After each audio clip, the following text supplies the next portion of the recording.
Um, my name is Tevin. I've worked with Jordan before. I'm a software developer, also Android developer. Um, I worked with Jordan from last year with the hackathon for the Citizen app, and yeah, we won. We won. It was a good feeling. he won the award, and uh, as part of the team, I decided to take a 9-month course in Moringa School so that I could specialize in Android and also software development. And actually, I've finished today. So I'm back in the team, and I'm glad at least Jordan has accepted me back. And yeah, we are always working with him back to back, and blockchain is the future. Yeah. Awesome, Tevin. Awesome. Nice to have you, and awesome. Yeah, let's hear from Norman. Hello, people. As Jordan has mentioned, my name is Norman. I'm also a software engineer. I'm a full stack engineer. So I'm currently interested in blockchain. I mean, it's a developing field. And as Tevin has said, it's the future, so it's better to have your claws in it. Yeah, so I'm interested in learning more about it, knowing the in-depth of it. And I'm also very interested in when it comes to matters investing in crypto as well. So I know this will be beneficial not only now, but even future, and even for my network to actually tell them what blockchain and crypto is. So I'm very happy to be here. Thanks, Jordan, for the ad. Yeah. Nice to have you guys. Nice to have you guys. Let's build the block one block at a time. Yeah. There is somebody who was my instructor. He says that eat the blocks. So eat the blocks, and we are eating the blocks. Yeah. So that we can build more blocks. Yeah. To increase the block production. Yeah. So that is awesome. So for those guys who are joining us today, the course you are taking is FinTech and Celo blockchain.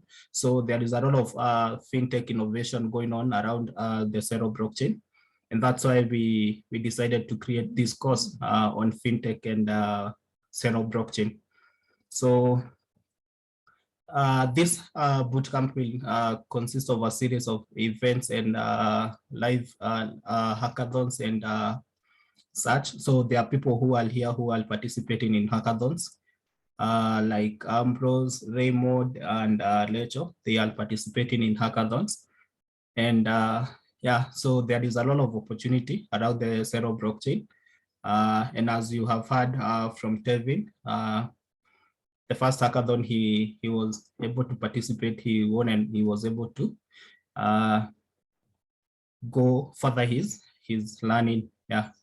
So then apart from that, there are some few things that I really do like. I really like all I want us to have a habit of is by writing blogs. So you can write about your experience throughout this course, what you have experienced through this bootcamp and what you have learned about the Celo blockchain.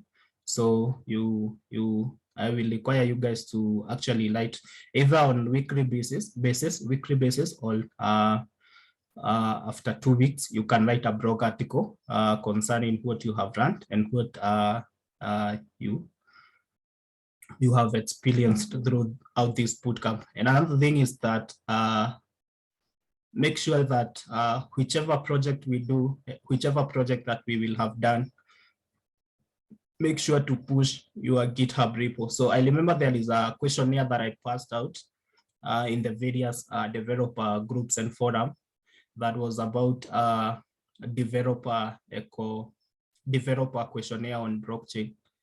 And one of the requirements was you have a GitHub repo. So make sure all whatever you learn whatever you run, you record it and you keep it on GitHub. And yeah, then for those who would have, will be having like a project that they would really need help with, feel free to contact, and also to contact the Discord developer community on Discord for Celo. Yeah, so there is a lot of things which are happening or which is going on the Celo ecosystem, and a lot of it is focused on developers.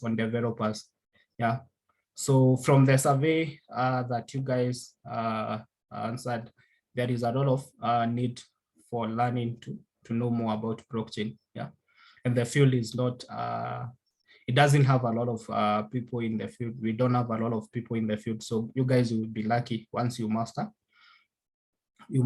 the art of creating blocks and apps. Yeah. So yeah.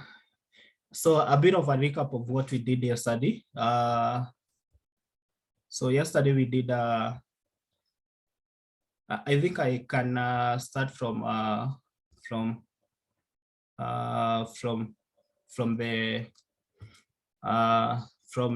you guys who are there in the previous class. I think we can start from you. You can talk about what you learned yesterday, and yeah, so then I wrap up.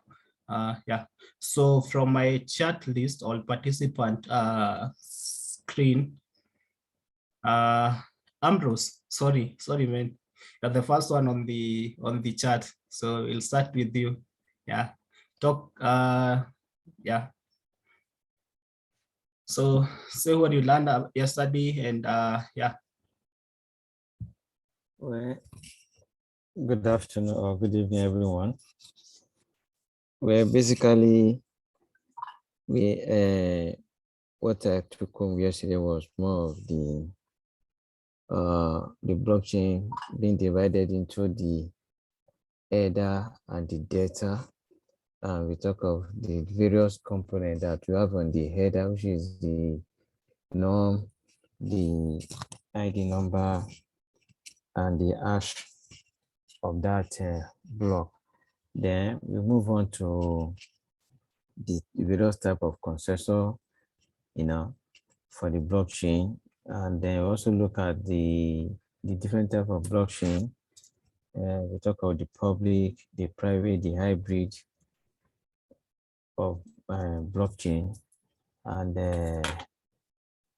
then we talk of more the characteristics of the blockchain, that it is immutable, and that in terms of security, yeah, is something that they need to be improved upon, and there is a decentralized system.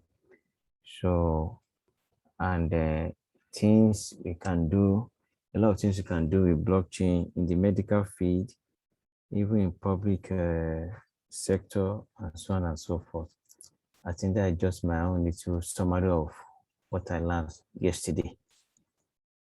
Awesome. That is very interesting. Yeah. So the next person is Idam. Yeah, Idam. Hi, good evening. Yesterday we talk about what is hash, how hash is work. For that, you show us the one website. There we have to put data and the hash. If we change one little letters, then also the hash will change. After that, we create one block. In block, we get values, means like data, block nouns, data, and hash. After that, we click on mine, and also we can check blockchain. In particularly blockchain, if we change in one block, then other block is remains pink or red. Only one green is get when it is my click on mine. After that, we can check how it's publicly or privately work blockchain. In government sector, how IoT AI use in blockchain. Also we can go for the different kinds of features of blockchains, means how blockchain works in finance sector, then in banking sector. Then we have also checked the health medical sector. different types, and how can we maintain the data in blockchain. Yeah, that's up to my side. Awesome, interesting. So yeah, Iram has mentioned something we did on the block. So there is a link that I shared on the chat. I will also share it again today. We talked about how the blocks are linked together through the hash function. So if you change one particular block, you will have to change the entire block so that they have validity. And that's what makes the blockchain to be immutable and to have records which are valid, because once the data have been inputted, you will have to,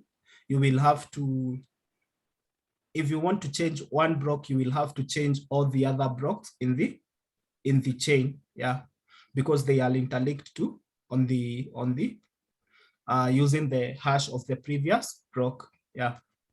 So awesome. Let's have Martin.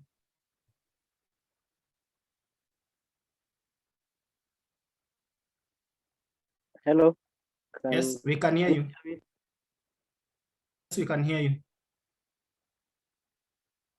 Okay. Yesterday we learned about how blockchain is linked and how difficult it is to hack, because blockchain uses different encryption techniques like hash, I think 256, and also if we come up with now that people are coming up with various technologies that can hack blockchain, there will be more advancement in that, I think.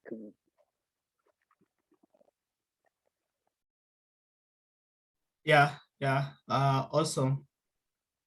Awesome, Martin. So what he's trying to talk about is the quantum computing that is a challenge for blockchain, which is challenging the blockchain security. But since the quantum computers are very expensive for normal people to buy, the risk is not that high. It's only left for the big companies like IBM and Google. Yeah, but later on in the future, the developers within the various ecosystem of blockchains, in different ecosystem of blockchain, are thinking of ways how they can be able to integrate quantum computing or quantum cryptography in the blockchain. Yeah, so awesome. Let's have Niva. Yeah, Niva. Yeah, let's have Niva.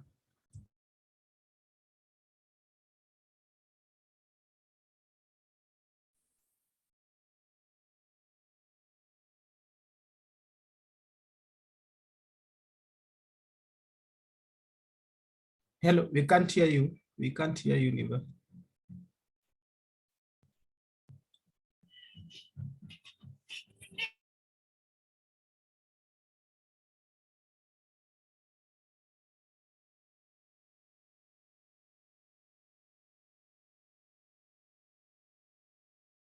Well, seems like Niva's audio is not working.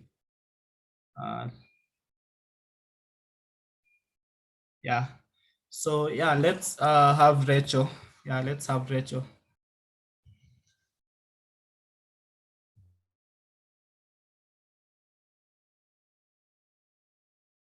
Okay, for me, I think I missed the better part of the session, but I learned about the hashing. Yeah, thank you. Okay, awesome. At least everybody got something. Yeah. So yeah, yesterday we talked about the hash, and today we are actually going to have a demo to see the various types of encryption, or the various libraries that are available for us to do encryption. Yeah. So for those who know JavaScript, or for those who have who are familiar with JavaScript, that will be our that will be an advantage for you. Yeah. So yeah. So we also talked about the various use cases of blockchain, how you can use blockchain in the various sector, that is in banking, finance, supply chain and transportation, and also in education, the importance of blockchain and the use case of blockchain in education. So today's session will be on cryptography. We'll do cryptography today. So yeah, so what is cryptography? So cryptography is not a new term. It actually comes from a Greek term called cryptos and graphene. The former term meaning hidden and the latter meaning to write. So it's the art of writing hidden messages. So cryptography in blockchain is really important because it's what makes the data to be secured and to be varied. Yeah, and it also prevents people from having access to your information. As we all know, cybersecurity and protection of data is something which is really important when it comes to sensitive data. Yeah. So in cryptography, we have 4 terms. We have encryption. Encryption is the process of plain text, that is the normal text, to cipher text or random sequence of bits. Yeah. So, and then we have decryption. So it's the inverse process of encryption. That is the conversion of the cipher text to plain text or to readable form. And then we have the cipher.